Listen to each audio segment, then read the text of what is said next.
Hello everyone, আসসালামু আলাইকুম। আজ আমরা ব্রেন বুস্টিংয়ের আরও কিছু ওয়ার্কশিট নিয়ে কাজ করব। এই ওয়ার্কশিটের অ্যাক্টিভিটিগুলো আয়ত্ত করার ফলে বাচ্চাদের কগনিটিভ স্কিল বৃদ্ধি পায়, ভিজুয়াল ডিসক্রিমিনেশন করতে শিখে, আই হ্যান্ড কোঅর্ডিনেশনের ক্ষেত্রে ইমপ্রুভ হয়, মোটর স্কিল বৃদ্ধি পায়, কাজের প্রতি ফোকাস করতে শিখে এবং মনোযোগ দিয়ে কাজটি করতে শিখে। এখানে একটি শীটে বিভিন্ন কালারের ভিন্ন ভিন্ন শেপ সাজিয়ে রাখা হয়েছে এবং একই রকমের কিছু কালারের কার্ড রয়েছে। মৃত্তিক প্রতিটি কার্ডের সিকোয়েন্স দেখে শীটে কার্ডগুলো মিলিয়ে রাখবে।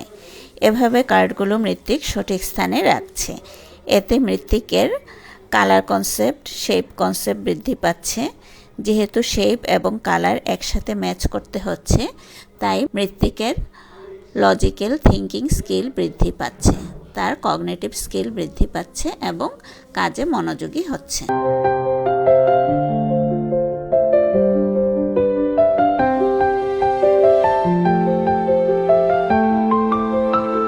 এই ওয়ার্কশিটে ওয়েদারের ছবির পাশে ওয়েদারের নাম লেখা রয়েছে। তাবিব ওয়েদারের ছবির সাথে নাম মিল করছে।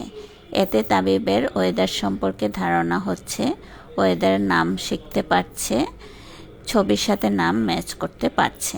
তাবিব কাজে মনোযোগী হচ্ছে এবং তার কগনিটিভ লেভেল বৃদ্ধি পাচ্ছে। এই ওয়ার্কশিটে ক্যালেন্ডারের বিভিন্ন ধাপগুলো দেওয়া আছে। প্রথমে দেয়া রয়েছে মাসের নাম। তাবিব মাসের নাম লিখছে। আজ কি বার তা তাবিব সার্কেল করে দেখাচ্ছে। তারপর আজকের তারিখ লিখছে। আজকের ওয়েদারটি কি তা সার্কেল করছে। আজকের তারিখের সংখ্যাগুলো সার্কেল করছে। এই অ্যাক্টিভিটিতে তাবিবের কগনিটিভ স্কিল ইমপ্রুভ হচ্ছে এবং পুরো ক্যালেন্ডার সম্পর্কে ধারণা হচ্ছে। এতে তার রাইটিং স্কিলও ইমপ্রুভ হচ্ছে। সে কাজের প্রতি ফোকাস করতে পারছে এবং কাজে মনোযোগী হচ্ছে। এই অ্যাক্টিভিটিতে কিছু টোকেন কার্ড নেওয়া হয়েছে, যেখানে বিভিন্ন কালারের ডট দেওয়া হয়েছে। এখানে ডট অনুযায়ী আনান কার্ডগুলোকে পেয়ার করে সাজাবে। 3টি ডট রেড হলে পরের কার্ডটিতে 3টি রেড ডট থাকবে। এভাবে পরপর কার্ডগুলো আনান সাজাবে।